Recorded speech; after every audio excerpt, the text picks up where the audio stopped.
Hey Kimberbellas, Kristen Som here. I am going to start on Broomhilda's Bakery. It's the quilt. It's from a year or two ago. This is it here.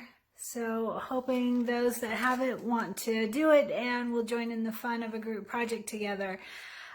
So I'm also going to be doing Boulevard, the bench pillow at the same time. So I'm feeling a little bit stressed and overwhelmed already.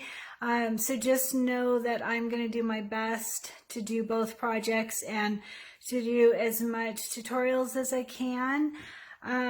But I also am hoping to finish them both before Halloween, if at all possible. I did a little looking through the instruction guide today and made some notes on how many blocks there are, how many steps and all that. And there's basically 38 or 39 blocks and steps, counting like the borders and the binding and all of that. And there's, what was it? I think 41 days until Halloween. So it does seem doable. I'm just going to do my best and hopefully you can join in the fun. So you will need the CD to get started and the embellishment kit. I'm also using the thread kit. And then for fabrics, I have most of them, I think, but not all of them. I noticed this morning I don't even have the very first one, the black dots with the gray, or black fabric with gray dots, and I can't find it anywhere, so I'm assuming it's not made anymore. So I'm just going to pull from my stash for the fabrics that I don't have, because this is an older project, and so I'm just gonna use what I have, and feel free to do the same. So one thing I want to ask is I will, like I said, do my best to post tutorials, follow along, all of that. But if you see someone asking a question and you know the answer, or you can point them to a link, help me out. I can't keep on top of all of the questions. I'm doing my very best, but it can feel overwhelming. Like I can sit there and work on the computer all day answering questions and copying and pasting stuff that I've already typed out, or I can stitch. So I think you guys want me stitching because that's what makes it fun. So help me out. If you see questions that you can help someone answer, please do that. So I'm going to go ahead and start Broomhilda today, and I'm going to start Boulevard tomorrow because my fabric is supposed to come tomorrow for that. Again, use Kimberbell fabric, use what you have available. I know that the gray linen was hard to find, but there's a cream linen that is a great alternative, or a great like gray, regular gray fabric, whatever. Use what you have, and let's just have fun. I'm pretty excited to be working on fall projects. Tomorrow's the first day of fall, so it's perfect timing. Here we go.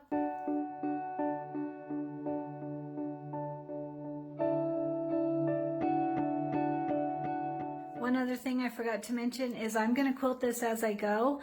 It's optional. You have the option of doing a long arm quilter after the fact, or whatever works for you, but I am going to quilt each block as I go, and I'll show you how to do that. I'm going to use the Kimberbell quilting on all of them, so if you don't already have those, go to mykimberbell.com and find the Halloween quilting blocks that they've made for us, Halloween quilting designs that they've made for us for each of these blocks. And oh, it's going to be fun. I'm pretty excited. Let's go.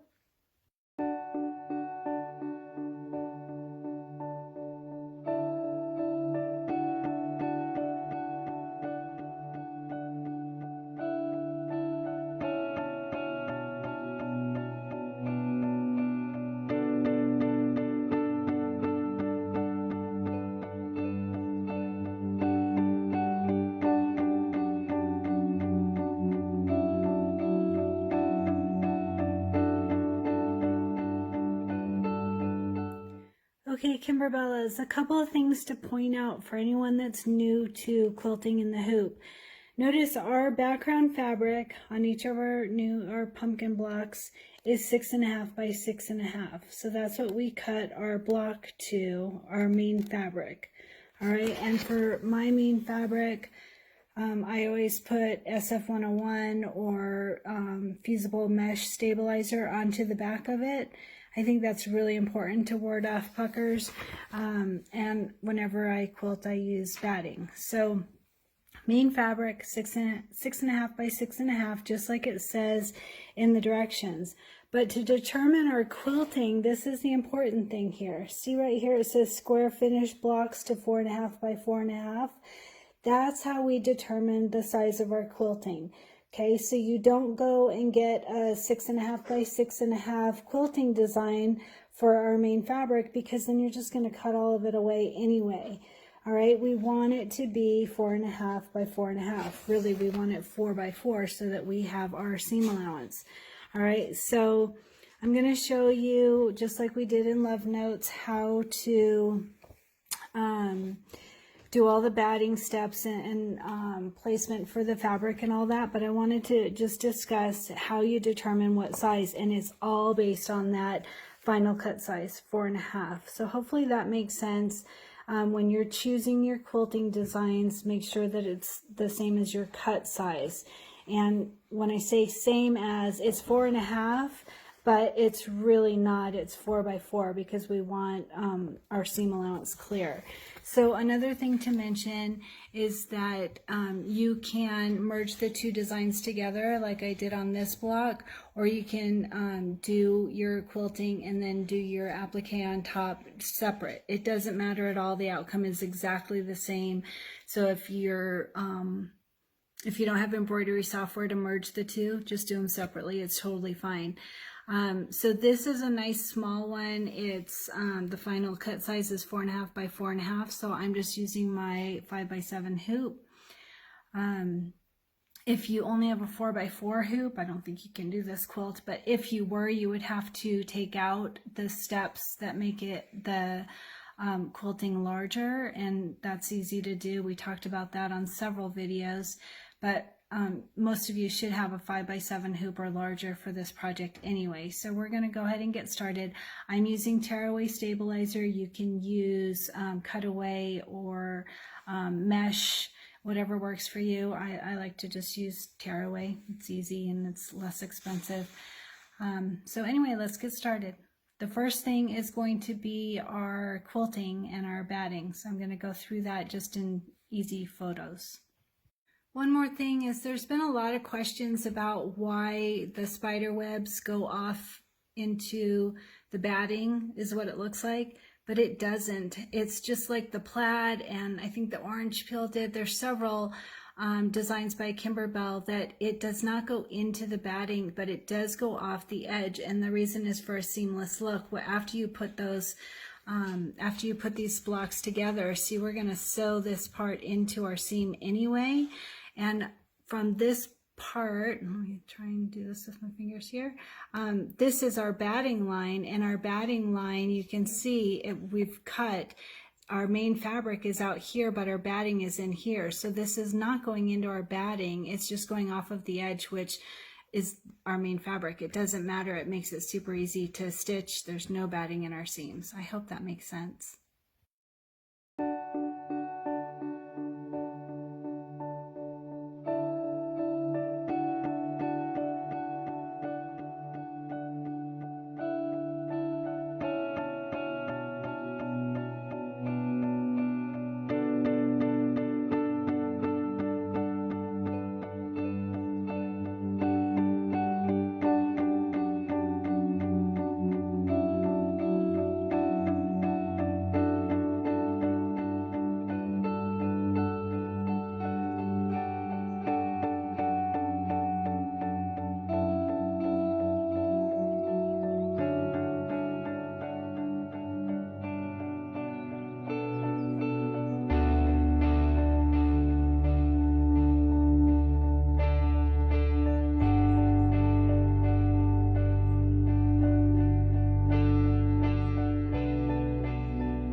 Hey Kimberbellas, Kristen Som here. I'm glad you're joining me for the Broomhilda quilt. Today we are going to do Cupcake Boo, it's called. We're going to do that one today, and I'm pretty excited about it because it only has 3 applique pieces. If any of you are doing the Boulevard so along with me, that one had 60 stops today, so that was a lot. It literally took me all day long, so I'm pretty excited about this one. 3 easy applique pieces. So anyway, so the important thing to know today is that our background fabric is 8.5 by 10.5. As always, back it with mesh stabilizer or SF101, and use your batting. I cut it down just a little bit smaller than my main fabric, and I'm going to use my 7 by 12 hoop. But here's the important thing. So the design, we finish it off with cutting it to 6.5 by 8.5. So that means we want a quilting design that's 6 by 8. So choose any quilting design that you like for this block. I think I might do the spider one that I did on my other block for Boulevard today. Probably, I like that one. Anyway, but use the 6 by 8 size. If you have a 6 by 10 hoop, then you just take out the steps 3 and 4 because that's what makes it larger than a 6 by 10 hoop. If you go through the steps, it's batting placement, batting tack down, and then main fabric placement and main fabric tack down, and that is the 1/4 inch all around extra size, and so that makes it a little bit too large for a 6 by 10 hoop, but you can easily take out those 2 steps using embroidery software, or use a bigger hoop, whatever works. If you do take those out, then you would just lay your main fabric over your batting and tape it down. So easy peasy. So we have 3 applique pieces for this block. I just finished cutting mine. Most of you do your whole cut beforehand. I cut as I go. So I just finished mine, and I'm going to go ahead and get started on it. I'll go step by step in photos, and let's get started. Pretty fun.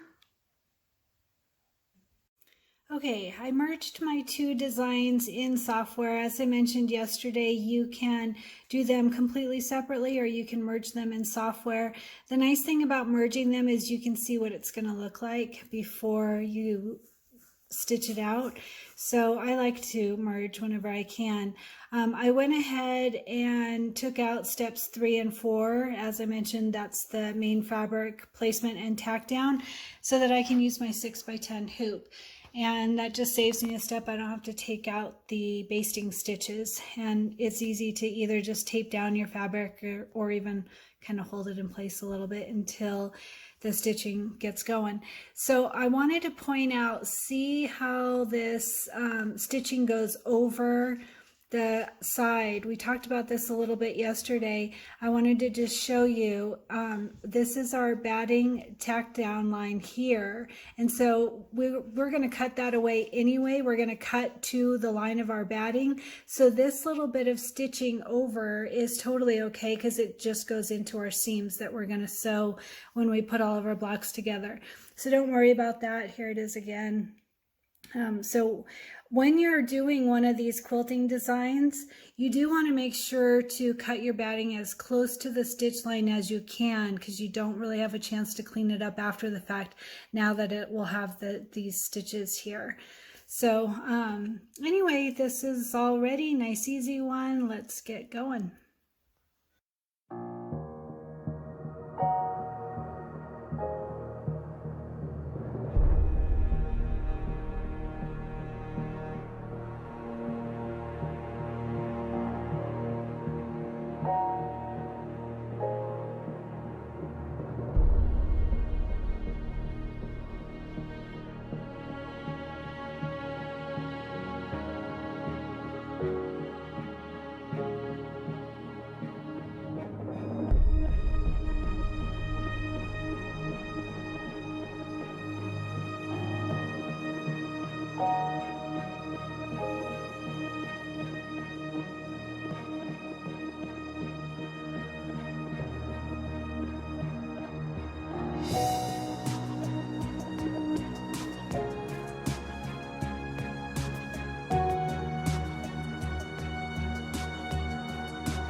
Hey Kimberbellas, Kristen Som here.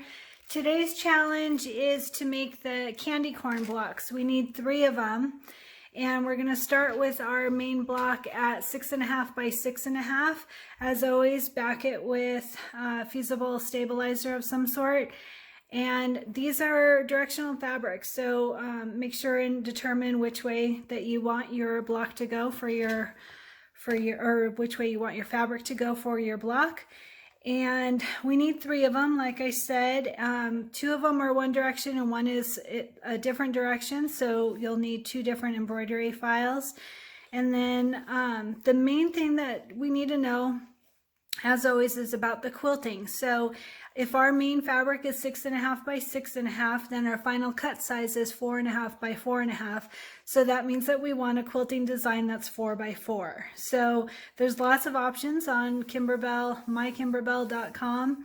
And the one that I'm going to use for today has the little witches and the little swirly on it with the witches. Super cute. One thing is that one comes in vertical and horizontal, so make sure to use the direction that you want it to go. And you're going to need, there's 3 applique pieces per block, and like I said, we need 3 blocks. So 3 of the yellow, 3 of the orange, and 3 of the white. And then you'll also need your batting. Don't forget batting. I use Warm and Natural. I cut it to about 1 inch smaller than my main fabric. And I think that's all we need to know, hopefully. I'm really lucky. My friend Christy, from my favorite quilt shop, or my favorite Etsy shop, sent me a bunch of scraps, and they work so great for these appliques. So I'm lucky. It's good to know people in high places, right? So candy corn, 3 blocks challenge for today, and use a 4 by 4 quilting. So let's get started.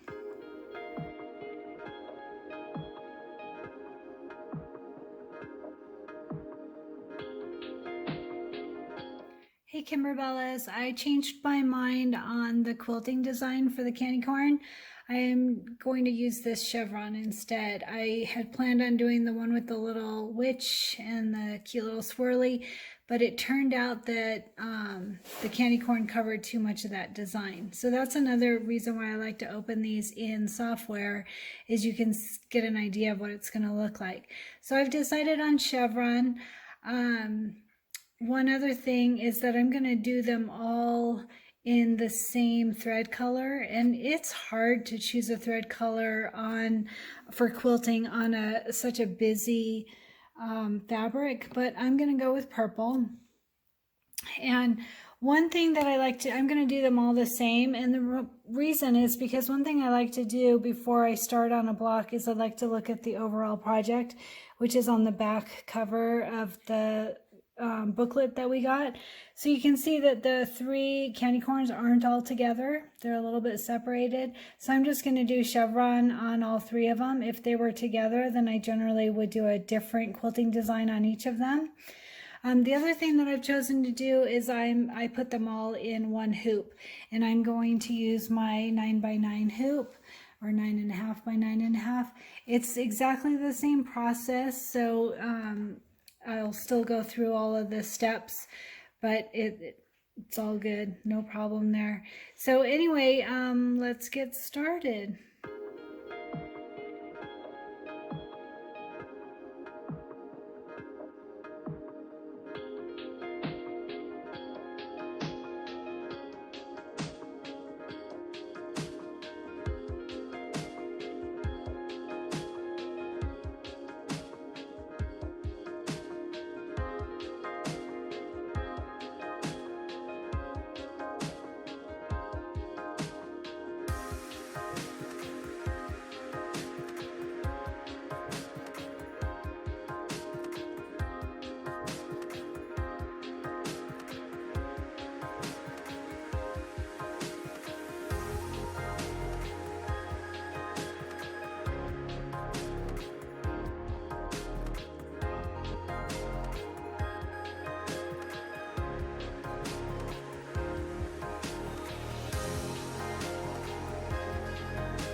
Hey Kimberbellas, Kristen Som here. Our next challenge for Broomhilda's Bakery Quilt is to do the Lollipop blocks. There's 2 of them, and make sure to notice that there are 2 different embroidery files for that. They're not the same. And let's see, so our main fabric is what is it? Sorry, 6.5 by 8.5 for our main fabric, and then we're going to cut it down to 4.5 by 6.5 after we're done. And so that means that we want a 4x6 quilting design. I'm going to use, I think it's called Halloween 2, the one that it's a busy design, and I decided on a busier one because we have a big block and not a lot of applique, and so I thought it'd be a good one for having it be a little bit busier. So anyway, have your main fabric with the backing on it, and of course your batting. Sorry, I'm tired. I did a long bike ride today. And then your 2 applique pieces, so 1 for each. It's just the Lollipop, very simple. This one should go easily. There was something else I was going to tell you. 4x6 for your quilting design. I'm going to use Halloween 2 and 6.5 by 8.5. So the design itself is just 5x7, and our quilting is 4x6. So I'm just going to use my 5x7 hoop, and I think that's it. I think we're ready to go.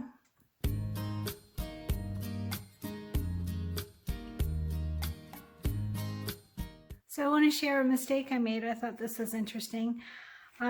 If you look at this main fabric, it's a good color gray with white dots. If you look at this one, it's very subdued. It's because I ironed on the stabilizer on the wrong side. So it does happen. We make mistakes. I thought that was pretty funny. I'm glad I noticed it. So one thing to notice is if you make a mistake like this, you can tear it off. So if you use fusible mesh stabilizer, it comes off easier. If you use this SF101, which I have here, it's not as easy, especially with one hand, but it does come off, and you can re-adhere it to the correct size if you make this mistake. Don't be like me. Do it the right way. Anyway, just wanted to share that we all make mistakes sometimes, and they are generally fixable.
Hi Kimberbell, it's Kristen Som here.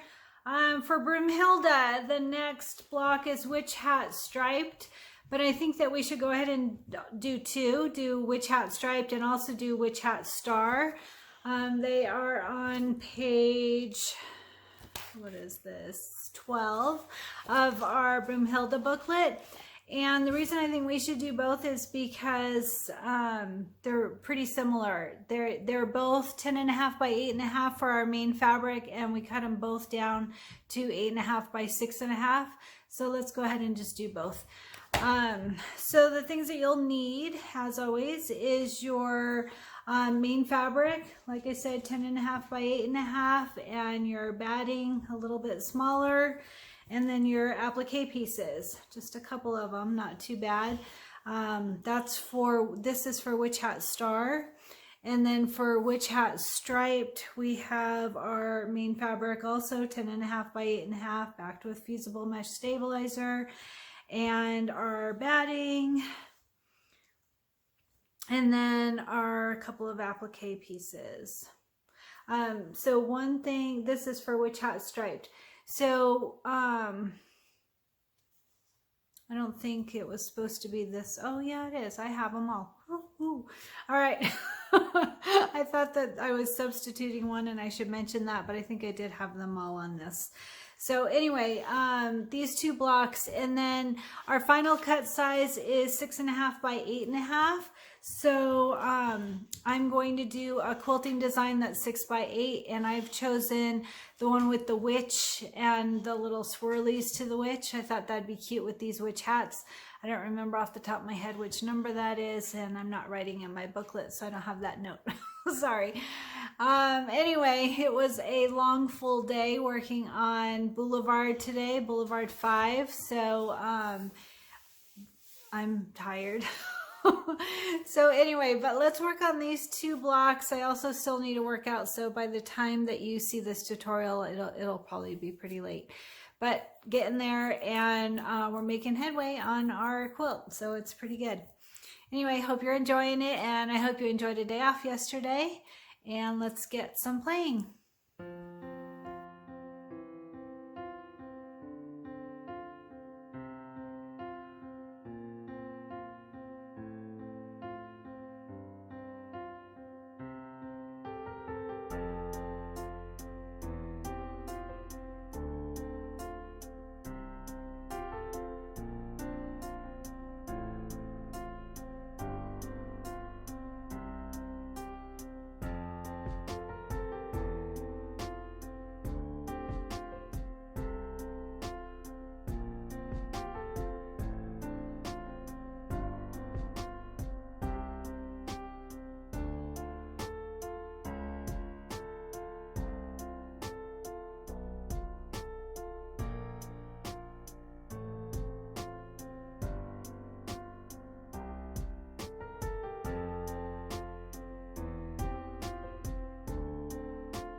Hey Kimberbellas, happy Friday.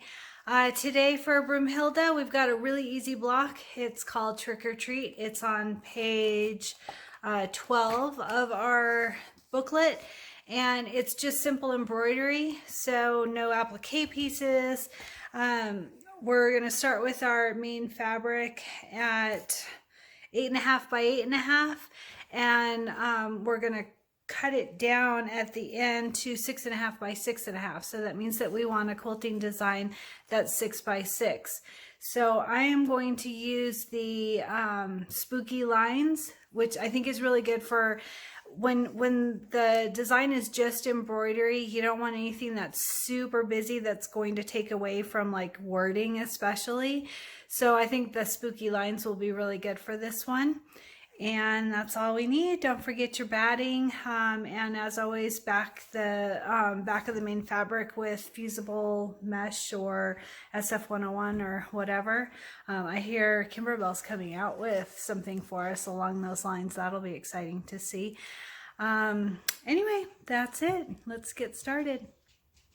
All right, I have my box up and ready to block the glare. I'm thinking about putting a quilt up over those windows to help block the glare. Now, I thought that'd be fun for a craft room. I haven't decided for sure yet though. So I wanted to point out I'm gonna use my 6 by 10 hoop, which means of course that I have to take out the placement and basting stitch of the main fabric, and I'm fine with that. The batting really holds it in really well, and it takes away one step of having to take out those basting stitches. If you're not quilting, I would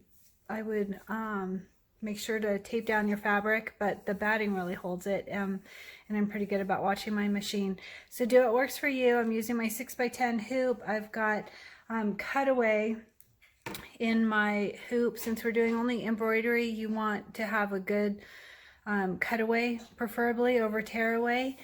And I'm using purple thread, and that's because the colors in this design are, I believe it was green, orange, and black, so purple will help show the quilting, which I like to do, and especially colorful for a Halloween quilt is fun.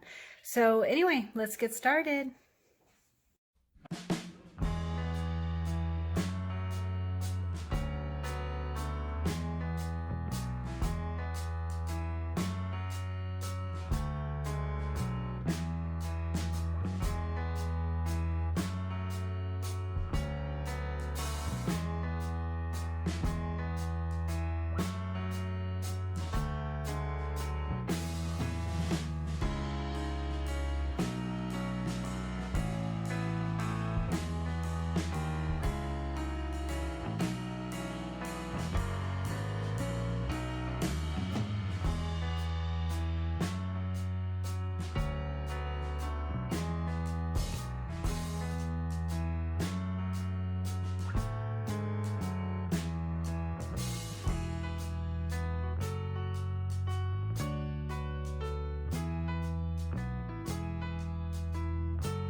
Hey Kimberbellas, Kristen Somm here. I'm going to do something a little different today because of the blocks that we're working on today for Broomhilda. So we're going to work on spooky. That'll be backwards, I think, on here, but we're going to work on these 5 blocks, 6 blocks. And the concern is that to quilt them, we have to go by the cut size, which you'll find on page 13 of your booklet, and I'll add a picture of it in the video, but the cut sizes are a little bit different than our quilting sizes, so it's a little bit difficult. So start by using the information on, where is it? Still on page 13. This top part has all of the cut sizes that you'll need for your fabrics. But then the final cut size is down here at the bottom. Oh, sorry, up at the top here on the second side. So those are the things that we'll go by to get our quilting. But start by getting all your fabrics ready. So S, P, O, O, K, and Y. So start by getting all of those for the cut sizes, but then you need to start figuring out the quilting. So I'm going to show you on Sew It Pro how I did mine, but you should be able to transfer this knowledge to whatever embroidery software that you use, or even just using the buttons on your machine. But keep in mind that some of the quilting designs by Kimberbell don't come in that size, so we will need to adjust them. So like, for instance, the S in Spooky, where the final cut size is 3.5 by 4.5, and there isn't that in one of the Kimberbell designs. So we're going to have to adjust it. And most of these we have to adjust a little bit. So the most important thing is if you look at the letters, see how some of them are up higher? Like this one is like centered in the cut, but this one is higher, this one's quite high. So they're spooky, right? They're a little bit different. And so when we do the quilting and then merge the design onto the quilting, you want to make sure not to recenter it. You want to have it be off and spooky looking. So whether you're doing it in software or whether you're doing it on your machine, just make sure to merge the design in and leave it. Don't go, oh wait, it's off, and recenter it, because that is the look that we're going for. So I'm going to share my screen and just give you a quick tutorial on how I resized the quilting design to be able to work with these. And like I said, remember, as always, we want it 1/2 inch smaller. So like our final cut size on Spooky S is 3.5 by 4.5. So that means that we want our quilting design to be 3 by 4. So P is 2.5 by 4.5. So we want it 2 by 4. I think there is a 2 by 4. So I don't think you have to fix that one. I don't recall because I adjusted several late last night. But there's one that's 3 by 4.5. So that's on K. So that means that we want K to be 2.5 by 4. There's definitely not a 2.5 by 4. So you have to adjust some of these to make them work for these blocks. So I'm just going to give you a quick tutorial, share my screen here. Let me see. Okay, screen. Okay, so I keep my Sew It Pro down here, and I've already got it open to that, not that one, this, sorry, to that new gnome that we got this morning from Kimberbell. So go to File, Open, or File New, well, New works, and then we're going to open up one of our quilting designs. I decided I'm going to use the same on all 6 letters just for simplicity. So I'm using Kimberbell Quilting Halloween. I chose the stars. It's the KDQ018. That's the one I'm going to use on all 6 of these. I figured that one's simplistic enough that when we have to adjust them, because keep in mind that we're not going to keep them aspect, we're going to make them a little wonky because of the sizes that we need. And so I figured the star swirly will be easiest. Lines would also be easy. So choose whatever you want, but I would recommend not one that's got a whole lot of design to it, because then it could get a little off. All right, so I already made all of mine, but I'm just going to remake one just so you can see how. So let's start with S. We need 3.5 by 4.5. So just pick one that is closest to it. We want the final to be 3 by 4. So you can see I already made it here, but I'm going to take the 4 by 4 and open that. So one thing also is that when we merge the new design in, we're already going to have a placement and basting for the fabric. So we can take out 3 and 4 just to keep it easy so that we don't have those steps in there. You can bypass them on your machine if you prefer, but if you're using software to change these, might as well just take them out now. 3 and 4, as you know, are the placement for the main fabric and the basting stitch, and we've already got it as part of the S design, so I'm just going to take them out. All right, so I have the batting tack down, batting placement, batting tack down, and then the stipple design. So that's all I need for this. But remember, we're right now at 4x4 and we want our final to be 3x4. So that means that we need to make it a little bit smaller, and it's longer vertically, lengthwise. So we're going to make it thinner horizontally, if that makes sense. So from here, you can go into up here, it was this resize button, and play around with it until you get it just right, or you can just move these buttons and that makes it pretty simple. So say that I move it here, then I'm at 3.53. I'm already really close, so just in a little bit more. So 3.5 by 4.5. Now, since I did it that way, I'm going to have to recenter it. And you can tell, see the little notches on each of the sides. So we just want it to be in the middle. All right, so that one's done. We have a 3x4. It's lengthwise 4x4. You can see the numbers up here, and then this way 1.5 by 1.5. So 3x4. You can also see it here. I'm sorry, I'm wrong. This is 3.5 by 4, and we want it 3x4. So we need to make it smaller. Glad I caught that. Sorry about that. So in a little bit more, you get to see how we do this. And it really doesn't matter which side you're going to move because we're going to recenter it anyway. So we're at 305, too much, 3. All right, so we have 3x4, and again, we just recenter it a little bit. Close enough. Okay, so you can see here, 3x4. Our final cut size is 3.5 by 4.5, so we want 3x4. So that one is done. So then what we would do is merge in that S that we need.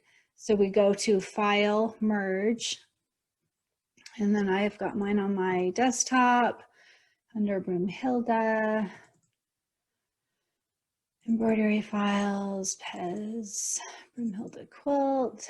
It's a sentiment block, and it's the S. So I mentioned this before. Once you have all of this in here, you want to make sure and do a save as so that you're not saving over your existing quilting file. The other thing is that if we left it here, look at the order. So we have batting placement, batting tack down, and then stipple, and then we've got our fabric. So we want to move that. That makes sense, right? So this number 3 is our stipple design or quilting design. And so what I do is I hit, shift. So click on the number, hit the shift button, and then you can move it to wherever, and then just check. So we know that this is our batting placement line, our batting tack down line, and then we've got our main fabric. So see, this is our main fabric placement, and then our main fabric basting stitch, and then we're going to quilt on top of that. So it's the perfect order now. And then we've got our applique for the S, and our tack down of the S, our satin stitch of the S, and then on each of these spooky letters, we've got an actual cut line. So we're going to stitch that, and then you're going to cut right on that line. You're not going to use your pop rulers or anything because these are all different spooky sizes. So you're going to stitch that and then just cut directly onto that line. And so that's all ready. And so we're going to do a file, save as, and then it'll go to where you first opened up, which is our quilting, and it's got that S on there. So what I've been doing is I'm saving mine into my Broomhilda, and then says, Broomhilda's Bakery, sentiment blocks. And then what I like to do is I click on the actual letter just to get the name started so that I don't have to type all of that, and then make sure to change it. So I generally write with quilting, and then I'll do a 1 since I've already done it, just so that I can see and make sure and save it. And then up at the top here, it'll show you the name of the design that you're working on. So that's just a quick tutorial on how to resize the blocks. If you were to do it on your machine, you would just open up only the quilting file and use those buttons to make it thinner until you can see up at the top what the size is. And then go ahead and do, if you're doing it on your machine, I think you can merge it by editing. You could bring the file in that way, or the other option would be very simply to just stitch out that quilting design and then go back to home and start on your letter, because we're not moving these. They're going to automatically center anyway where we're supposed to have them, so you don't have to use excuse me, the buttons to move it around. So either way, you can use embroidery software, you can use your machine, but each of these, I think there was 1 that we already have the file, maybe 2, but of the 6, there's quite a few that we have to do a little bit of adjusting, and it's a very simple thing to do. So I'll add a picture of the fabric sizes and then the final cut sizes, and I think that's all you need to know, hopefully. So today's homework is 6 letters. Spooky. Can't wait to see how you do. Let me see if I can remember how to stop this now.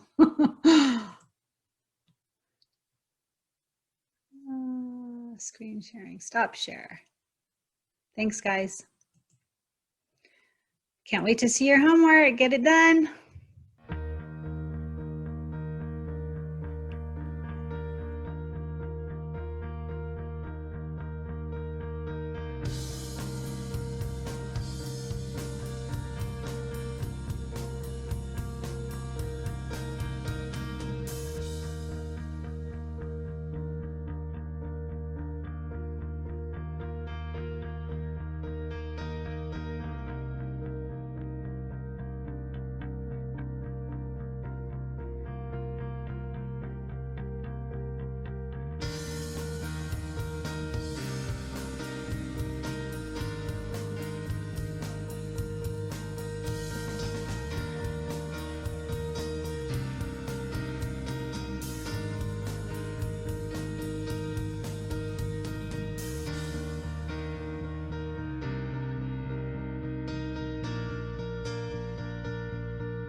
Hey Kimberbellas, Kristen Som here.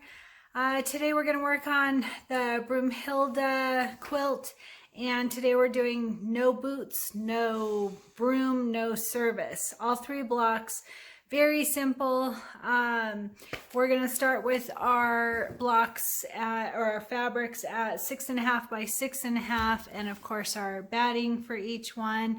I'm going to use the wavy quilting design. I like to do a simple quilting design when it has thin little words and not a lot of like appliques or something. So I've chosen wavy. Couple things. This one has specific cut instructions. similar to Spooky, but not really sure why, because we just block them off to 4.5 by 4.5. But either way, it gives us a cut line, so that makes it easy. But when if you merge the designs with the quilting like I'm doing, then you want to make sure to take out a couple of the steps or just bypass them. That works too. So our final cut size is 4.5 by 4.5. So that means we want a quilting design that's 4 by 4. And like I said, I've chosen the wavy. And I took out steps 3 and 4, which is the placement and basting stitch for the main fabric, because it's already incorporated into the no boots, no broom, no service design. So you don't need it twice. And then I also moved, if you merge them, you want to move the quilting design down, because if you just bring in the quilting design and then bring in the embroidery design, then it has you do the quilting before you put down your main fabric. So either just move your steps around on your machine, like how you're going to do them, or if you're using software like I use So What Pro, then I just moved the design down, the quilting design down, I think to number 5, if I recall. It's right before it stitches no boots. So then we're going to finish it off to 4.5 by 4.5, and there's a cut line incorporated in the design, so you don't need to worry about getting precise cuts. It's already there for you. And that's it. Those 3 blocks today. That's our homework. I'm done with Boulevard. Hopefully you are too, or pretty close. For those that were working on it. So we're going to amp up Broomhilda for a bit. I have lots of other projects that I need to work on anyway, so don't worry, I'm not going to overwhelm you too much, but I'm hoping that we can amp it up a bit so that we can possibly enjoy this quilt before Halloween. So let's get started.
Hey Kimberbellas, Kristen Som here. Today working on the Broomhilda quilt. We're going to do Broom. It's on page 14, and we're going to start with our fabric at 6.5 by 10.5, and then our final cut size is 4.5 by 8.5. So that means that we want a quilting design that's 4 by 8. I'm going to use the Halloween 2. It's the busier one with all the different Halloween elements to it. I'm going to use that. Make sure and back your main fabric with SF101 or fusible stabilizer of some sort. And if you also your little broom handle. And if you do put fusible stabilizer on the back of your applique pieces like I do, don't do it on your broom bristles, because we're going to cut that up and we want it to fray to look like a broom bristles, whatever you call it. This one, I think it's going to have a cut line for us. I don't remember, but either way, we're gonna do a special cut on this at 4.5 by 8.5. What else? Don't forget your batting, and I think that's it. Let's get started.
Hey Kimberbellas, Kristen Som here. Today we're going to work on the Apothecary jars. There's 2 of them. They're on page 14 of our Broomhilda quilt guide. And before we can do them, we need to first make some spooky eyes and some yummy candy corn pieces. So I will go over how to do those as well. When you're ready to do the Apothecary jars, we're going to need our main fabric at 8.5 by 10.5 and backed with fusible mesh stabilizer or SF101. And you need 2 of those because we need 2 Apothecary jars. And don't forget your batting. I cut it to 1 inch smaller than our main fabric. So as I said, our main fabric is 8.5 by 10.5, and we're going to cut the block down to 6 by 8. I think I'm going to use the chain link for quilting of these. I thought that would be a nice one. So for this, you're also going to need clear vinyl.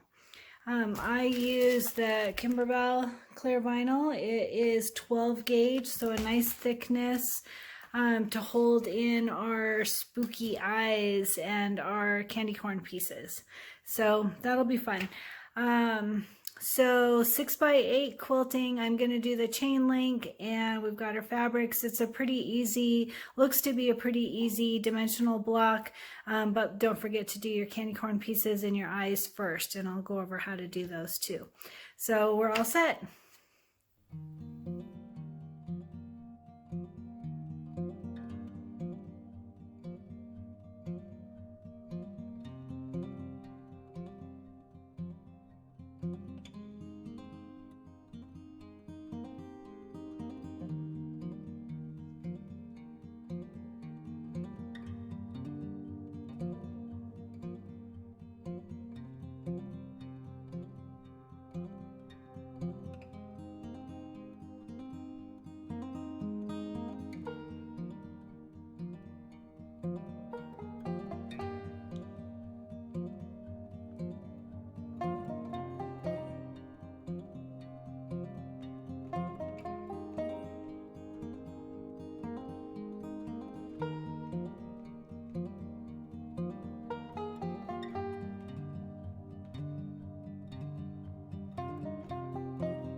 Kimberbellas, Kristen Som here. Today for Broomhilda's Bakery Quilt, we are going to work on boot flower. It's on page 15 and it is chenille. So couple things. We're going to cut 4 pieces of this little applique pieces for chenille, and if you normally put the fusible stabilizer on the back of your fabrics, don't do it on these chenille pieces. We're going to mess them up to make them look chenille. I don't know how else to describe it. I use a toothbrush, but I know that there is a specific brush for doing chenille. So one other thing, as I said at the beginning, a lot of these fabrics from this quilt have been discontinued and no longer available. So this one calls for that purple spider fabric, and this is the extent of what I have left of that. And so I met a nice gal at Christie's open house the other day, and she had this great idea, and I'm going to steal that from her. She said that when she was doing the white block, the white one with spider webbing on it, that she looked everywhere and she couldn't find that fabric anymore. And so she used a plain white, and then she used the Kimberbell spider web quilting on it, and it was the same look. So how perfect is that? So since we're supposed to have purple with spider webbing on it, I'm going to use a regular purple piece of fabric, and like she suggested, I'm going to do the spider quilting on it for that same look. So perfect. I'm very happy that I met this nice gal and she shared her knowledge and fun ideas. So as always, make sure you've got some fusible stabilizer on the back of your main fabric, and don't forget your batting. I haven't cut mine yet, but we're going to do boot flower that is on page 15. And I mentioned the other day, we need to start ramping this up. I was looking through and I made a list of all the different blocks that we need, and then the borders and the embellishments and binding and stitch in the ditch and all of that. And I don't know if we're going to get it done in time for Halloween, so we need to ramp it up. I have a couple things I have to make first. I need to make my Halloween pillows for my front porch and my banner for my fireplace that I do every month. And so you have a little bit of a break, but after that, I'm thinking we should do like 4 blocks a day to try and get this done in time. So either way, if you're able to ramp it up and join me, great. If you aren't, then I will make sure that all the information is in the document once I finish the quilt, so you can do it at your own pace. But anyway, time for some fun. And of course, the most important thing I forgot to mention, our main fabric is 8.5 by 10.5, and we're going to cut it down to 6.5 by 8.5. So that means we want a quilting design that is 6 by 8. And as I mentioned, I'm going to use the spider. If you already have your spider fabric, you could use something else. Anyway, this is for boot flower. So here we go.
Hey Kimberbell, it's Kristen Som here for Broomhilda's Bakery. Sorry I missed yesterday, by the way, but I'm getting a late start today, and we're going to do Witch Hat Flower. It's on page 16, and we need our main fabric to be, sorry, shaking, 8.5 by 10.5 for this plaid fabric. And our final cut size on this is 6.5 by 8.5. I've chosen plaid. I'm going to do the plaid quilting on the plaid fabric. I thought that'd be interesting. So you want a quilting design that's 6 by 8, and don't forget your batting. And there's two applique pieces. One of them, we will use the glitter from our embellishment kit. So this is our first time using this one, so make sure to take the topping off of it when you use it. And more directions coming in the tutorial.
Hey Kimberbell, it's Kristen Som here, trying for 2 blocks tonight. So we're gonna do, what is it, boot striped, and our main fabric is 10.5 by 8.5. We're gonna cut it down to 6.5 by 8.5.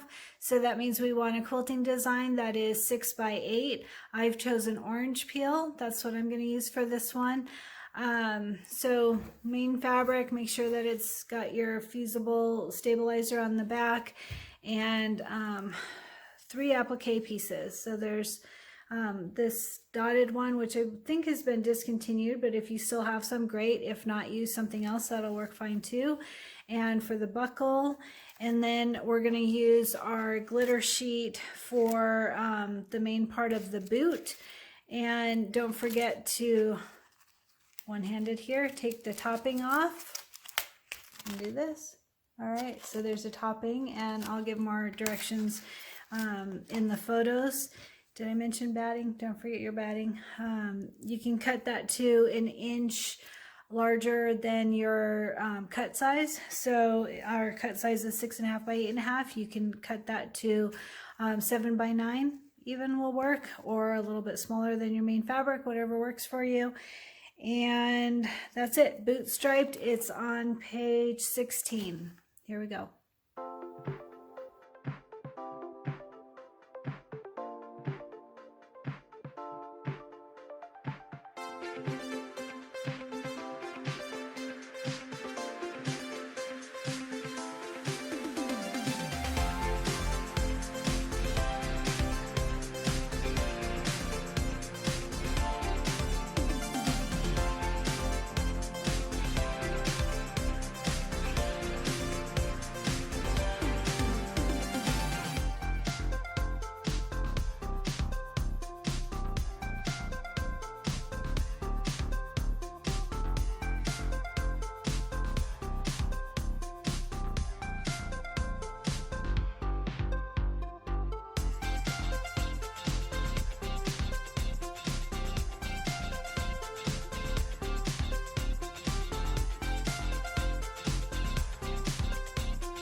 Hey Kimberbellas, Kristen Som here. Today for Broomhilda's quilt, we're going to do Boot with Buckle. It's on page 16 of our Broomhilda book. And we're going to start with our fabric at 10.5 by 8.5. It's this white with spider webs on it. It was discontinued, so if you don't happen to still have any, this is my last piece. You can use, like we did a couple days ago, for what was it, for the one of the boots we did the purple with spider fabric, and I didn't have any, so I used purple with the spider quilting, and that worked great. That was a suggestion from one of our Kimberbellas, and it was so great. So anyway, you can do that. Get regular white fabric and do black spider web quilting on it, and you're all set. So you want, let's see, our final cut size is 6.5 by 8.5. So you want a quilting design that is 6 by 8. And for this busy one, I don't think I'll do spider webs because it's already pretty busy. I think I'll do those spooky lines. I think I'll do that. So anyway, any quilting design that is 6 by 8 and you're good to go. And then we are going to do chenille again. So you want 4 pieces of this little green fabric. I did one of them with fusible stabilizer on the back, but the other ones you definitely do not want that because we are going to purposely make it messy. And I use a toothbrush that I keep in my craft room. There is an actual chenille brush, or you can use a nail file, whatever works for you. And then we need a black for our boot buckle. And then from our embellishment kit, we need our purple glitter for the first time. How pretty is that? I love that. Did you know that I used to be a purple girl before I turned pink crazy? I had a bunch of purple stuff and I still love purple. But once I found my pink bike, that was it. I became pinky. So anyway, make sure to take the top off of your glitter sheet. Can you see that? Yeah. And then we'll go through more directions on how to adhere it and all that. And so 6 by 8 quilting design and chenille again, and that's about it. Boot with buckle. Let's do it.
Hey Kimberbellas, Kristen Som here. Today for Broomhilda's quilt, we're going to work on candy corn flowers.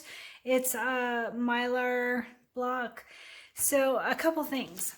Well, first off, let's go through the basics. So we need three fabrics that are 6.5 by 6.5 and backed with our fusible stabilizer of some sort. And I ran out of this one, so that's why I didn't work on these blocks yesterday. I had to run to my favorite quilt shop today, or my favorite Etsy shop, and get some more of this. So also batting. Don't forget your batting. I cut mine to almost 5.5 by 5.5, a little smaller than that, I guess. And then we need mylar for this. So this was interesting to me. I bought my embellishment kit at least a year ago. I've had this quilt for a long time and didn't have a chance to do it with our two moves. So I kind of forgot. I remembered that I have the glitter sheets, but I kind of forgot that it would obviously have all the things I need. So I've been using stuff from my stash. In fact, it even has tulle, which we will need later for those dimensional spiders that we're gonna make. And silly me, I went and I bought like 15 rolls of different tulle when I panicked that I don't have black tulle, because I don't usually have black stuff. So anyway, always check your embellishment kit first because it has everything we need. So we need 3 sheets of silver mylar, and they're in your embellishment kit. But the funny thing is some of them are silver and silver, and some of them, here's another silver and silver. And then there is a silver and gold, and there is also a silver and black. So be careful which ones you choose. Like I said, I used some for my stash for the other things that we did. So I'm okay, but you need, if you didn't already make your candy corn, you'll need the gold for the candy corn. And I'm assuming it probably had 2 sheets. I don't remember. But just the reason I bring this up is don't use the one that has the silver and black, because we need this black one for our spiders later when we make those dimensional spiders. So choose the other ones that are silver and silver and silver and gold for our candy corn flowers. And we're going to use the silver side. So I think that's it. We need those 3 fabrics and the mylar, and that's it, and the batting, because we're going to quilt it first and then work on the applique that has the mylar. That's it. So we need 3 blocks today. So let's get started. And real quick, this is what the Broomhilda's Bakery embellishment kit looks like. I keep it in a Ziploc bag, but other than that, it has all kinds of stuff. Glitter sheets. It even has the vinyl that we needed for the Apothecary jars, and I used some from my stash. It just blanked out on it. So anyway, always check your embellishment kit first. It has everything that we need. That's it. One more important thing. So as I mentioned, our fabric is 6.5 by 6.5. Our final cut size is 4.5 by 4.5. That means that we want a quilting design that is 4 by 4. I'm going to use the Swirl 2. It's the little flower one. Since we're making candy corn flowers, I thought that'd be cute. So 4 by 4 design, whatever you choose for your quilting. Here we go.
Hey Kimberbellas, Kristen Som here. For today's challenge on the Broomhilda quilt, we're gonna start our first pieced picture blocks. So we need to pay close attention to these. There's specific cut instructions and specific information. So similar to Broomhilda, we're going to have to move the design down. So I'll show a lot of information in the video, but basically so let's start with the fabric. So we're going to start with our fabrics at 8.5 by 10.5, and as always, back them with fusible mesh stabilizer of some sort. And then your batting, I think I did 7 by 9 for batting. And then we have our 3 applique pieces for our, oopsies, I just dropped one. Hold on, gotta have some bloopers, right? Anyway, so you have 3 applique pieces for our caramel apple. There's caramel apple 1 and caramel apple 2, and they are different, so make sure to use the 2 different files when you work on these blocks. So we're going to start with caramel apple 1, and we'll go through each of the blocks, but just so that you know, the blocks need to be brought down like how we did in Boulevard. So if you're quilting them, it's, in my opinion, it's pretty easy to do, because we're just going to bring in our quilting design and then bring the actual embroidery design down to where the batting line is. If you're not quilting your blocks, then you need to move your design down and follow the directions to get it a 1/4 inch from the bottom and all that. But again, if you're quilting, very easy, just bring it down to the batting line.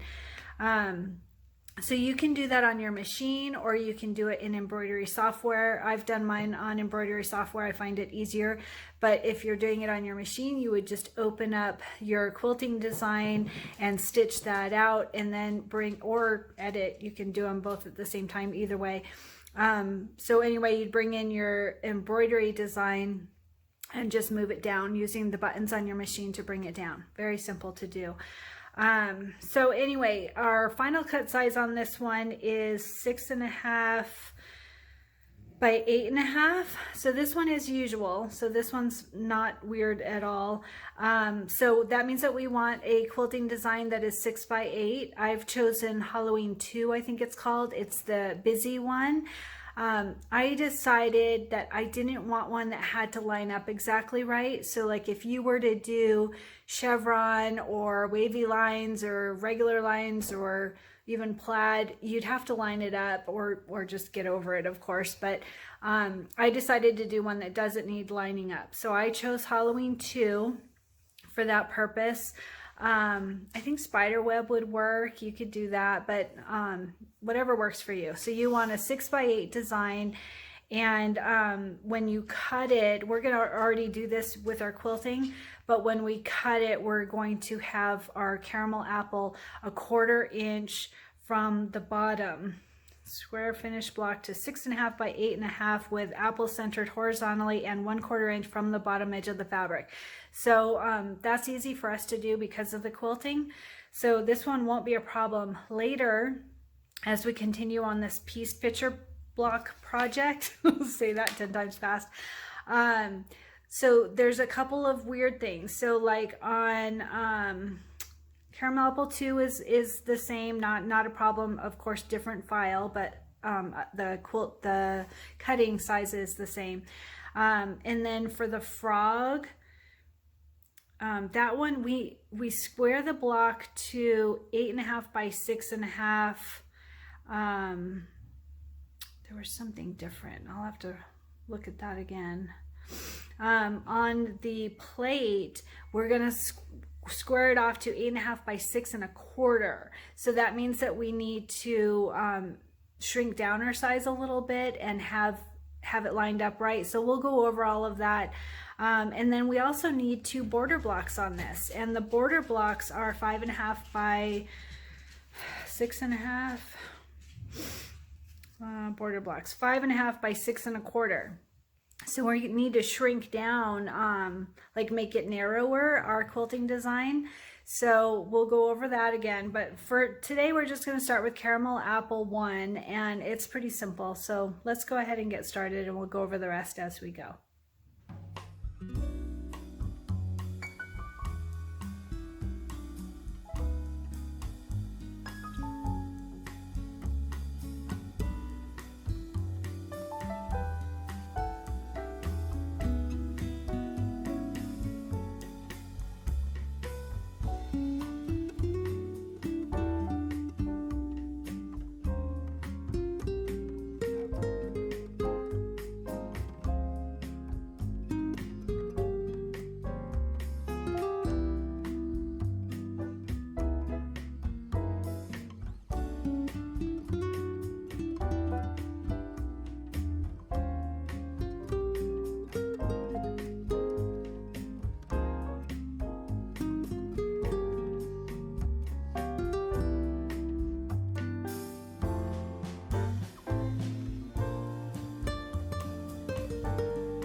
Okay, so we just finished caramel apple 1, and this is the key thing, is that you want that block, the apple, to be a 1/4 inch down from the bottom. And as I said, it's really easy to do when you've got the quilting. So we've got our 1/4 inch seam there, we've got our apple down at the bottom, it's perfect. So now we're gonna start caramel apple 2, and it's mostly the same, 8.5 by 10.5 fabric and batting. I did 7 by 9. And then your 3 fabric applique pieces. The only one that's different from this one to caramel apple 1 is the actual caramel piece is a little wider, if I recall. So very similar. We're going to do another 6 by 8 quilting design, and I am doing Halloween 2 on all of these pieced picture blocks for caramel apple. There are 4 applique blocks and then 2 border blocks and then the plate. So I'm going to do them all with Halloween 2. It's the one that you don't have to connect. So I think that's it, and we're ready.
Hey Kimberbellas, okay, we have our 2 caramel apple blocks done.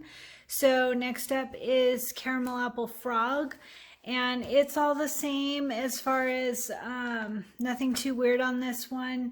The regular 10.5 by 8.5 fabric and our batting, and batting, I use Warm and Natural, by the way, if you don't remember.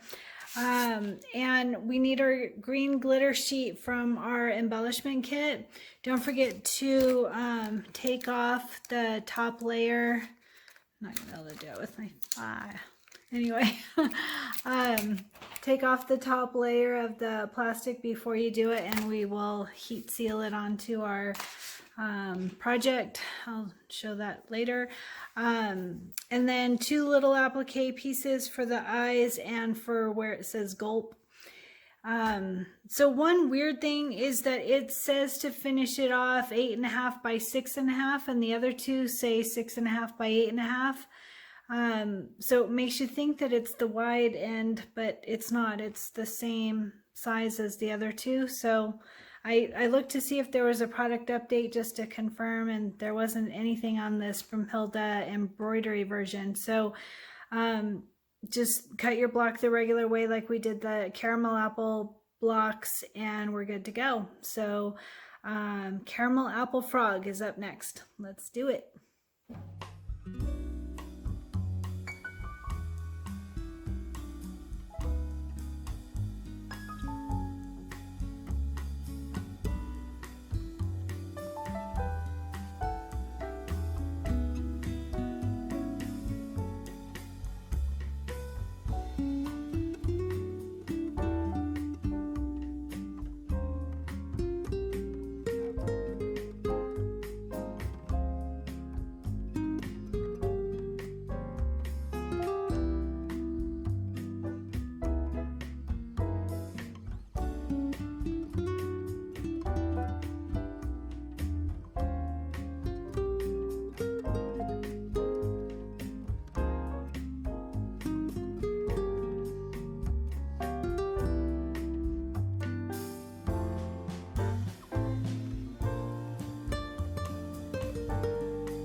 Kimberbellas. Okay, we finished our adorable frog. So cute, I love that. So now it's time for the caramel apple plate. So this one's a little weird, so we gotta make sure to pay close attention. The background fabric is 10.5 by 8, not by 8.5. Sorry, my dog's shaking. 10.5 by 8, which it doesn't really matter that much because we're going to cut it down anyway. But when we cut it down, our final cut size is going to be 8.5 by 6.25. Okay, so what that means. So what that means is that we want our quilting design to be shrunk a little bit. So what I did is I took the 8.5 by 6.5 and I shrunk it. And I finalized it at 5.75 by 8. And then that gives me my 1/4 inch on both sides and all around like we always do. But the only way to do that is by shrinking it. So you can do that on your machine. You can do it in embroidery software, whatever works. But you want to, just like how we moved the apples and the frog down, we're going to move the plate over to the batting line on the side because this one is going to be angled. So say the frog was this way, we're going to do the plate this way. All right, so we want to make sure that the plate is over on the side against our batting line. So in the directions, it tells you to mark the center and use a basting stitch and all these different things. And we don't need to do any of that because we're going to quilt it first. You certainly could, but why take out the extra stitching? So if I were you, I would just bypass those parts. That's what I'm going to do. Actually, I deleted them in software, but you can just bypass them either way, whatever works. So we're going to cut it. If you use your pop rollers, like say that you use your 6.5 by 8.5 pop roller, then you would cut it this way and then add another 1/4 inch off of the side here down at the bottom. But again, it'll be easy because if you changed your quilting design, then it'll be easy to see where we're gonna need to cut it because we're gonna still get our 1/4 inch all the way around. So you do need to make sure and shrink your quilting design for this one. I hope this is making sense. And then we have one fabric piece, one applique. So I think that's it. Let's get started. One other really quick note, when you look in your pieced picture blocks file for this caramel apple plate, there is a caramel apple plate and a dessert stand plate. So just make sure to use the right one. The dessert stand plate is for us later. But so for this one, make sure you've got your caramel apple plate and, like I said, adjust the quilting design so that we can cut it correctly. Here we go.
Okay, we got the caramel apple plate done, and like I said, you just want to squish it, and I'll give more details, but that worked out perfectly. I have a 1/4 inch seam allowance there and on that side, and it's all lined up just right. So that worked out well.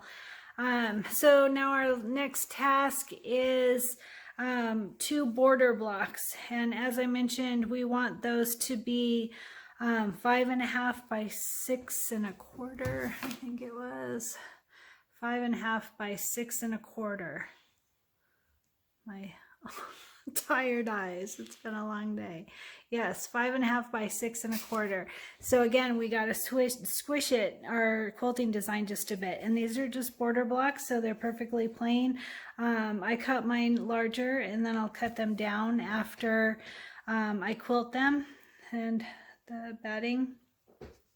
So 5.5 by 6.25, and again, I'm using that Halloween 2, and 2 of these blocks, they're going to go on the side of the plates, and that's it. Here we go.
Hey Kimberbellas, Kristen Som here.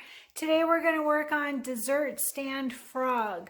So just like our previous project, this one is going to be pieced together. So we have to be careful with how we place it. So there's 2 parts. There's the frog and then the plate. And for the frog, we're going to have to bring the quilting down. Bring the design down. And bring the plate over to the right, if I recall correctly, but I'll have all the details. So we're going to start with our fabrics for the dessert frog. It's 10.5 by 8.5. Make sure and back it with fusible stabilizer, and then batting also. I use Warm and Natural. I usually just do that like an inch smaller than my block size.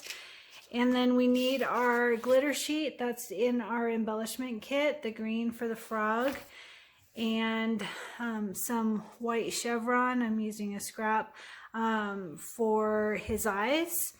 And then we also need our vinyl from the embellishment kit. I haven't opened mine because I used mine from my stash, forgetting that it was even in my embellishment kit. So make sure and pull this out of your embellishment kit for the clear vinyl that'll go over the top. And then for the plate, we need our fabric at 8.5 by 6.5. Again, backed with fusible stabilizer, and one applique piece, the purple on purple dots if you have it. I don't think this one's been discontinued yet, or maybe it is, but it's still kind of available. But there's also a really cute purple on purple chevron that Kimberbell has. There's a few options, so if you don't have this one available, that's okay. This is an older project, so we make do with what we've got.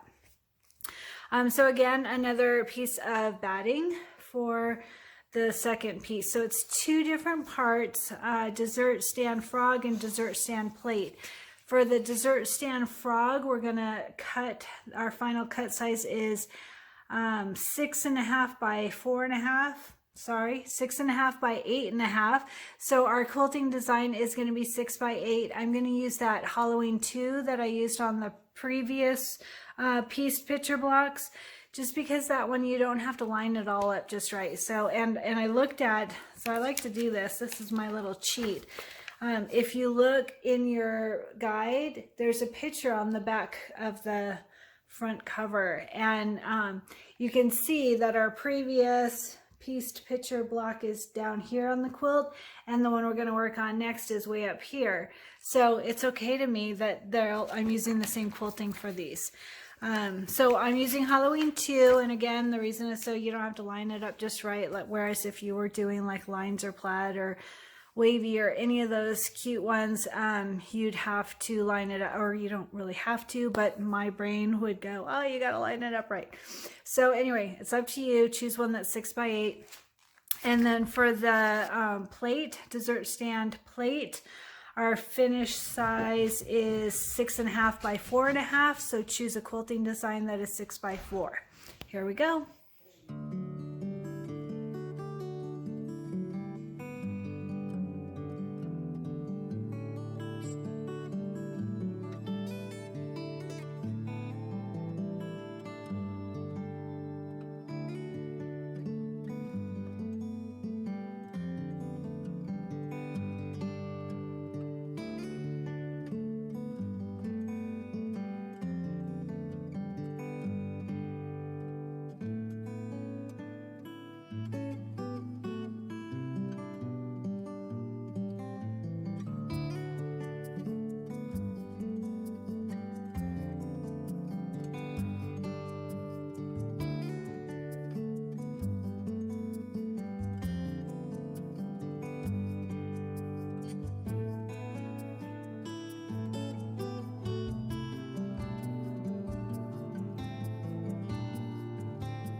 Hey Kimberbellas, Kristen Somm here.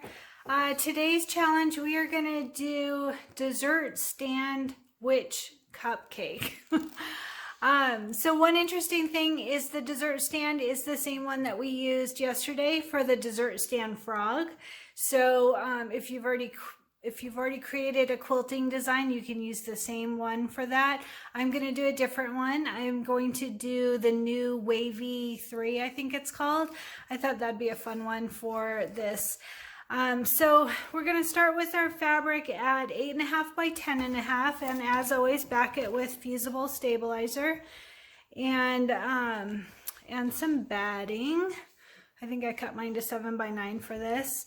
And then we need a couple of applique pieces, one for the cupcake and one for the liner. I do back these with stabilizer as well. I made a banner the other day and I did not use fusible stabilizer because I had felt with it and I thought it would be perfectly fine, and it puckered and it looked awful, and I redid them. So I'm a big believer in fusible stabilizer, but do what works for you. Some people think that when you have batting it helps, and it does help, but in my opinion not quite enough. And it also makes it easier to cut applique pieces without getting fabrics everywhere. So I'm a big believer, do what works for you.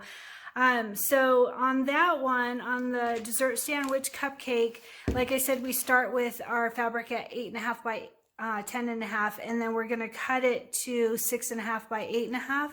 So that means that we want a quilting design that is 6 by 8. And like I said, I'm going to use the brand new Wavy 3. I just thought that'd be a fun one. So if you look through the comments from yesterday's post, Jackie decided not to do quilting under her jar, and that is a really cute idea.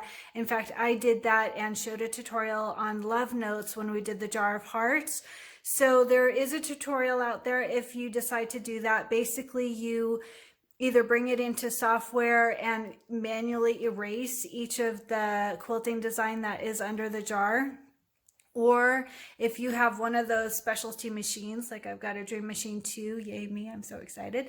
If you have one of those, then you can use a design and pretty easily, it's on that tutorial, take out the quilting. The only thing is that you can only use a quilting design that is already embedded in your machine directly from the manufacturer. You cannot use one of the cute Kimberbell designs to do that. So anyway, if you decide you want to not have quilting under your jar, just look in the Love Notes tutorial for Jar of Hearts, and I have shown a couple ways of doing that.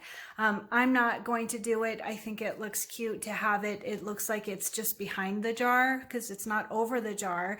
The quilting is not over the jar, it's behind it. And so to me, it just looks like it's behind it, and it's all good. You do what works for you. Jackie's is super cute with her quilting not in the jar part. So that is an option. I wanted to point that out. So that's for dessert stand witch cupcake. The other one is dessert stand plate, and like I mentioned, it's the same one as we used yesterday for the dessert stand frog. It's the same file. So I'm going to redo mine because I'm using a different quilting design than I did yesterday. But you're going to start with your fabric at 6.5 by 8.5 dessert stand plate. Let me see here. Sorry, 6.5 by 8.5. Good, I got it right. Start with your fabric, and as always, back it with fusible stabilizer. Get your batting. I think I cut mine to 5 by 7 for this. And your dessert stand fabric. So this is supposed to be the black and gray dot, and I didn't have any of that. It's been discontinued, I believe.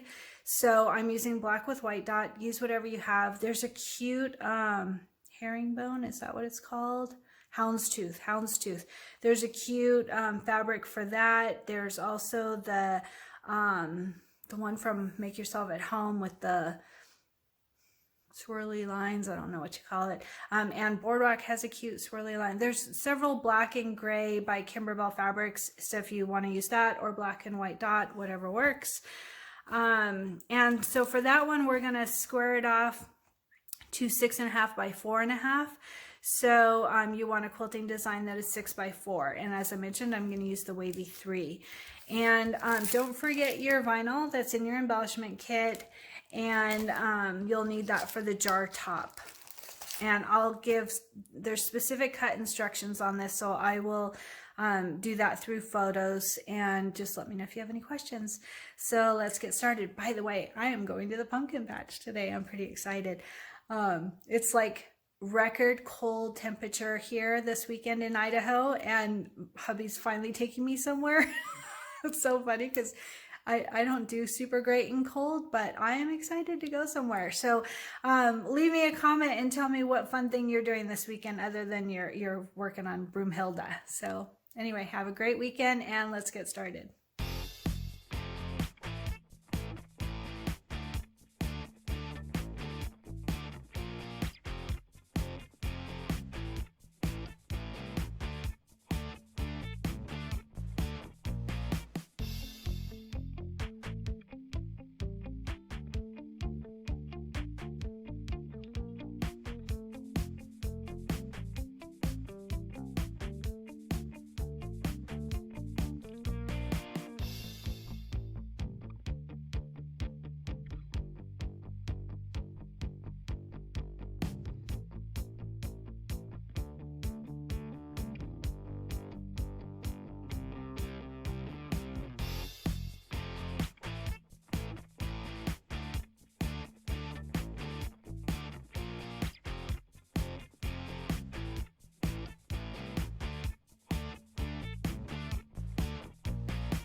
Hey Kimberbellas, Kristen Som here.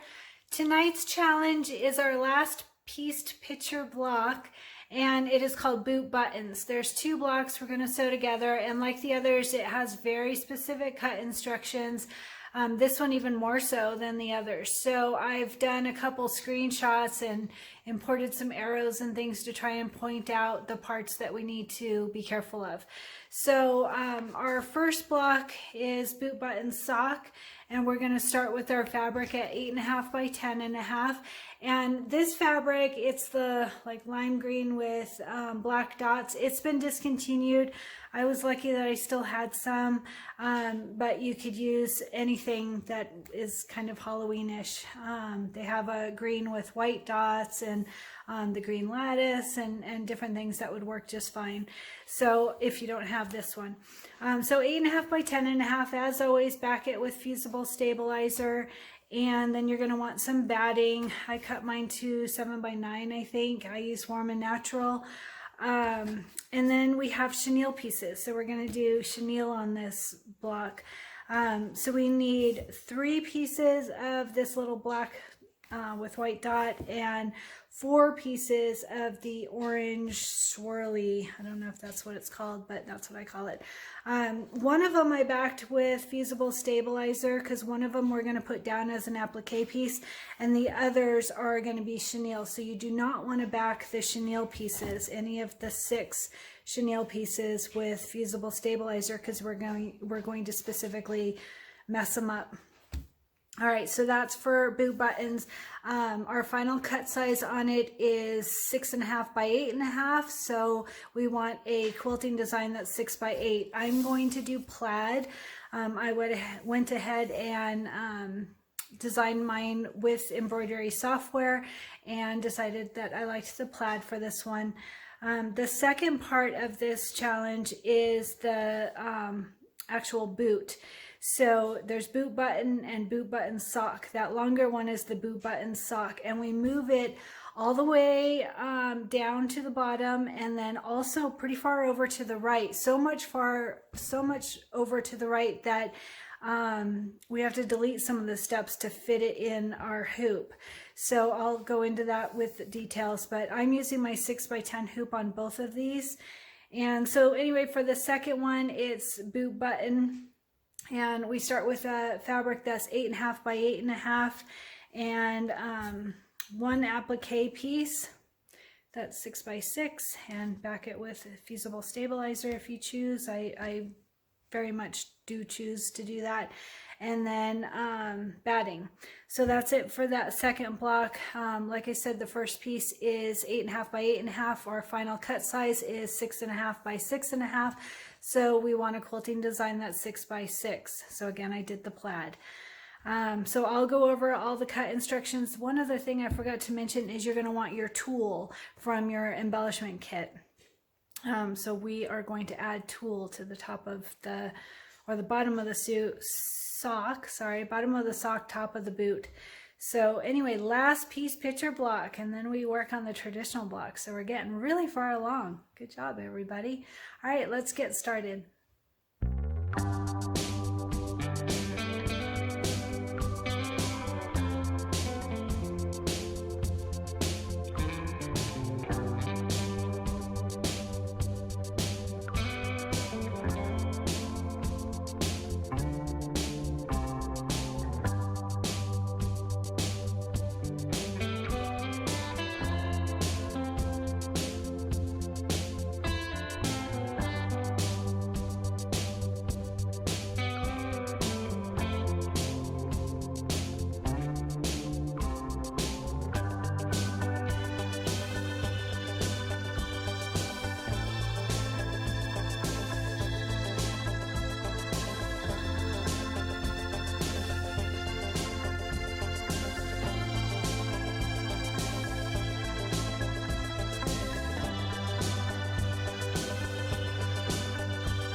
Hey Kimberbellas, Kristen Som here.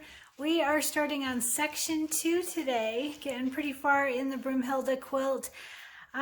So there are 6 border blocks today, and I think in all there's like 27 border blocks. So we've got a few still to work on, but we're getting there. So one thing I wanted to mention is that I'm cutting each of my fabrics about 1.5 inches larger than the cut size, and then I'll cut them down after I quilt them.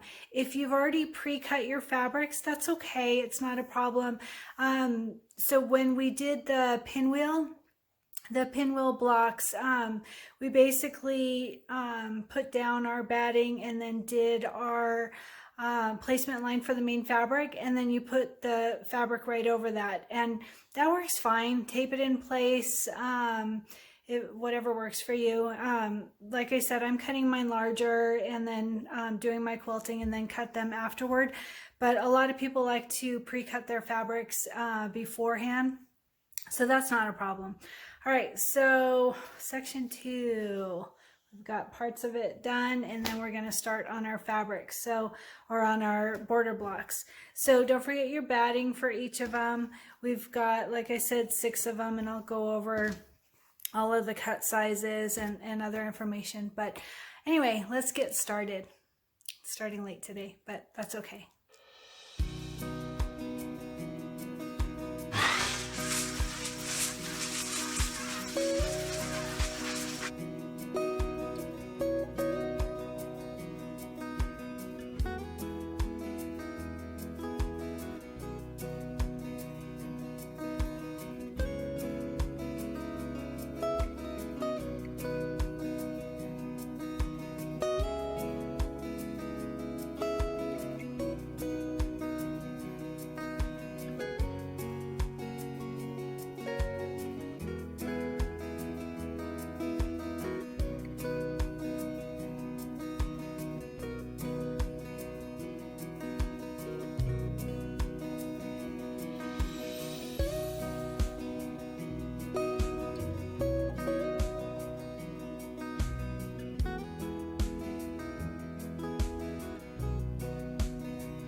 Hey Kimberbell, it's Kristen Som here. For those of us that have been obsessively working on the Broomhilda quilt, we now have all the blocks together, sewn together, and it's time for the borders. So I'm going to start with the inner borders and then do the outer borders, and I will do a video along the way as best as I can. It's harder on the weekends when hubby will be home because it gets very loud here. We have lots of family over often. And here we are on Friday night. So I'm going to do the best I can. Probably a lot of it, maybe I'll figure out how to mute it or something. Anyway, so I'm going to go ahead and start on that. But first I need to make a run to my favorite Etsy shop and get some fabric. I do not have any of the official Broomhilda fabrics for the inner and outer borders or the backing, and that's okay. This quilt is a couple years old, so it's very hard to come by, and so I'm just going to use what I can and basically stay with blacks, oranges, and purples and make it Halloweenish without the cute Halloween fabric.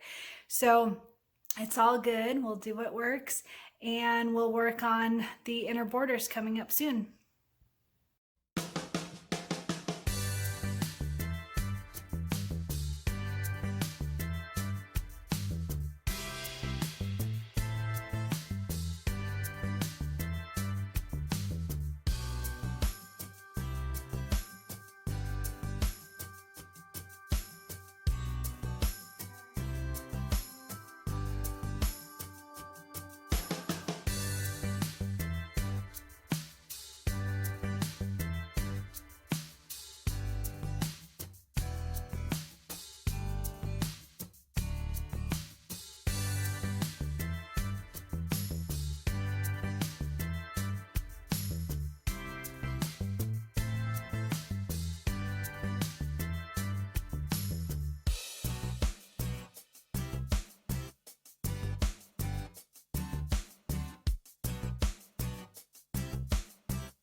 Hey Kimberbell, it's Kristen Som here. So we finished the inner borders. It's time to do the outer borders, and I've started mine. I'm using Kimberbell basic fabric and orange thread and doing the quilting. It is 5.5 inches wide for our fabric, so that means that our quilting design is 5 inches wide. Honestly, if I were to do it over again, I'm pretty sure that I would change it to have mine be 4 inches wide. And I'm big on following directions, but I think that that would save a lot of time. So I've already done both the top and the bottom. I haven't attached them yet, but I've quilted them. And I think that was 8 hoopings. And since they're 5 inches, 5.5, but 5 inches for the quilting, since they're 5 inches wide, I have to do one at a time. Those that have a Solaris or Luminaire, you could do 2 at a time because you've got that big 10-inch hoop. So that's why I was thinking if I were to do it again, I would probably change the size of the outer borders and make them 4 inches wide instead. 4 inches for the quilting, 4.5 inches for the cut. But like I said, I'm a rule follower, so I am doing it the right way, but it takes a long time. So just be prepared for having some time available to do it. And it's really fun to see the quilt coming together. So here we go, outer borders.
Hey Bellas, Kristen Som here.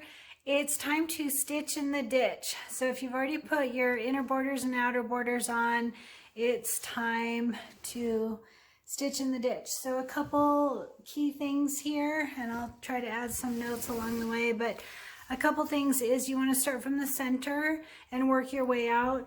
I like to use invisible thread. I have a few different brands. I like this one the best. It's Sulky, Invisible, that's about all it says. I found it on Amazon. There's other brands that'll work fine too. Excuse the dogs. You want to add your backing about 2 inches larger all the way around, just like when we do our quilting, we always add a couple inches. So same thing when we add our backing. And if you want, you can add another layer of batting to add your backing. I don't do that because mine is going to be a wall hanging. If you're going to use this very detailed quilt as a actual quilt and you want it warmer, then add another layer of batting. That's all good too. But for me, I just add the backing. What else? Start in the center, clear thread, 2 inches all the way around. Walking foot. So if you have a walking foot, use it. It's really funny. I have never used mine ever, and I've finished a couple of these quilts now, yay me, and never used my walking foot. So remember, I got my machine right before COVID, and so I haven't had any lessons on it. And so I looked on YouTube for a couple of tutorials on how to use my walking foot and how to install my walking foot. And I did it every time, and every time it broke needles and it sounded so angry and it just didn't work. And so I gave up and never used it. And last night I was looking again and I watched a bunch of YouTube videos, and finally I found one that a lady said that for some machines you need this extra piece, and it's this little tiny piece that makes it like a little longer or something. I don't know, but I went through all of my little gadgets that came with my machine and it was in there, and I installed it and it worked great. I was pretty excited.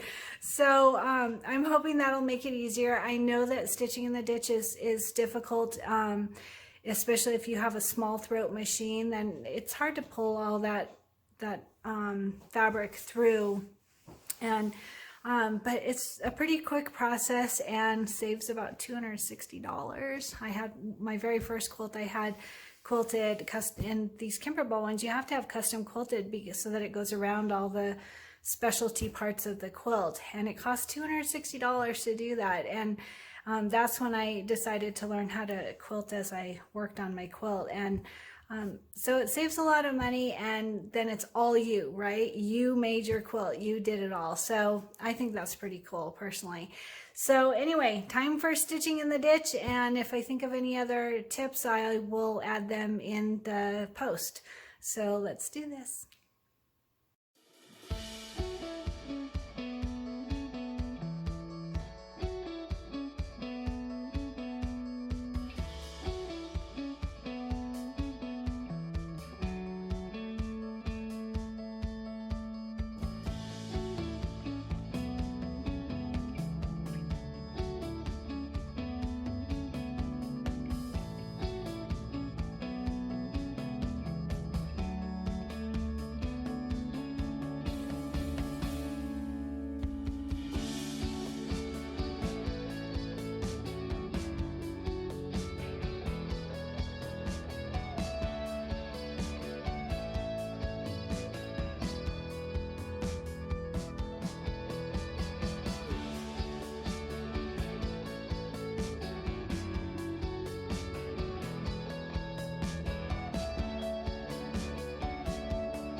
Hey Bellas, Kristen Som here. We're on the embellishments. We're on the last step of our Broomhilda quilt. Yay! So we need a few things from our embellishment kit. You're going to want your black mylar that we saved from before for the spiders, and the clear mylar for the little flowers. And then from your own stash, you need some felt for the dimensional signs that we're going to do. You're supposed to have orange and black. I have one piece of black left, so I'm going to use probably some dark gray also. So use whatever you've got. That does not come in the embellishment kit, the felt pieces. And then we also need some fabrics on top of that. And then we need all the rest of the items from our embellishment kit. There's the mylar, or not mylar, sorry, the tulle and the buttons and the twine. So we're on the last step. One thing I'm going to add to it is I'm also going to do a quilt label.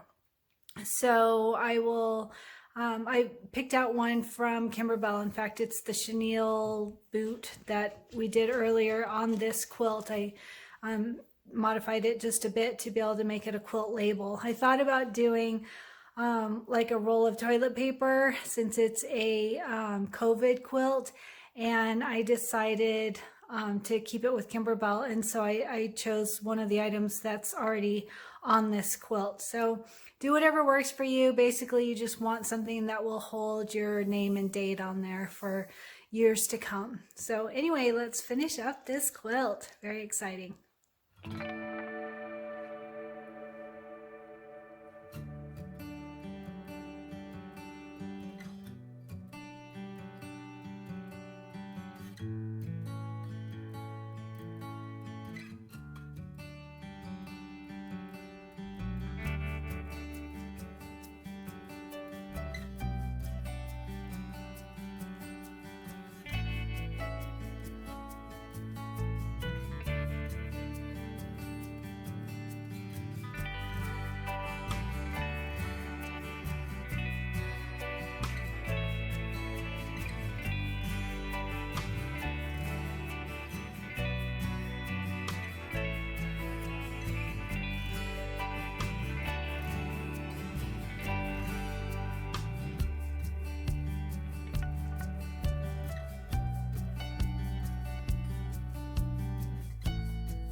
Hey Kimberbellas, Kristen Som here. So a couple quick notes. I made a little quilt label that I'm gonna sew onto the back of my quilt. I did it on felt, nice and easy. And so a quick thing on these spiders, the dimensional spiders, I think they're called. So I did them the way that they say in the directions, and I'm gonna toss them. I don't like them. And there's a couple reasons. So one thing is, I highly recommend putting 2 layers of that wash away stabilizer in your hoop. One layer made it, I don't know if you can see this, but the stitching is horrible, and I'm sure it's just because it wasn't stabilized well enough. And the other thing is that we're supposed to use black thread and black bobbin thread, and then we're supposed to pull up all the stitches to make it fringe. You can't see them at all. I don't know how I would do that. So I went ahead and I redid mine, and I used 2 layers of stabilizer, and you can see that they're so much better. By the way, these that I was showing you earlier, they were such a mess that I cut all these extra threads that these did not work for me. So 2 layers of stabilizer, way better. And the other thing is that I didn't change my bobbin thread, so now I can see the white parts that I'm supposed to cut and pull up.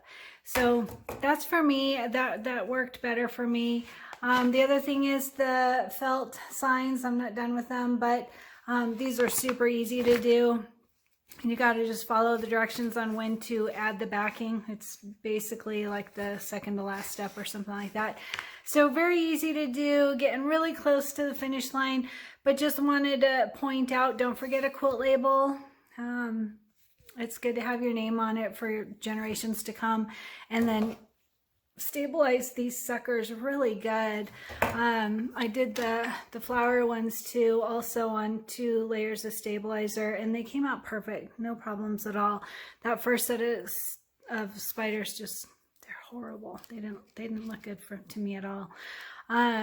So 2 layers is my recommendation, and then I'm gonna be able to see where I'm gonna cut those little, I don't remember what they call them, but the backing, I can see it of what I'm supposed to cut. So that works for me. Just a quick little tip.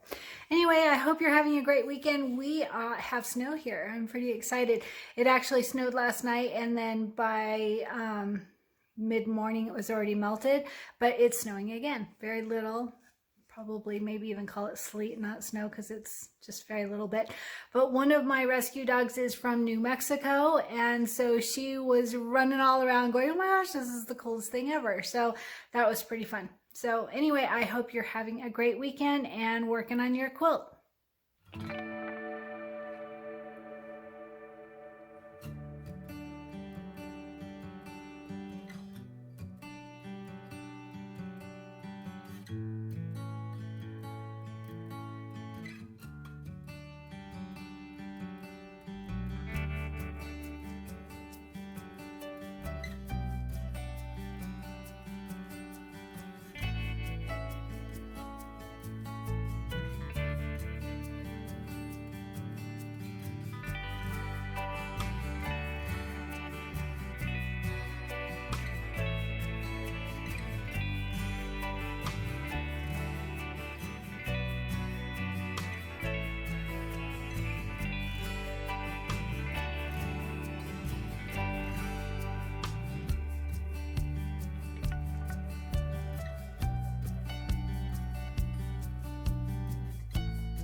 Are you getting ready for Christmas already?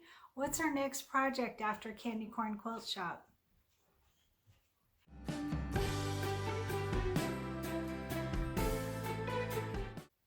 Hey Kimberbell friends, Kristen Som here.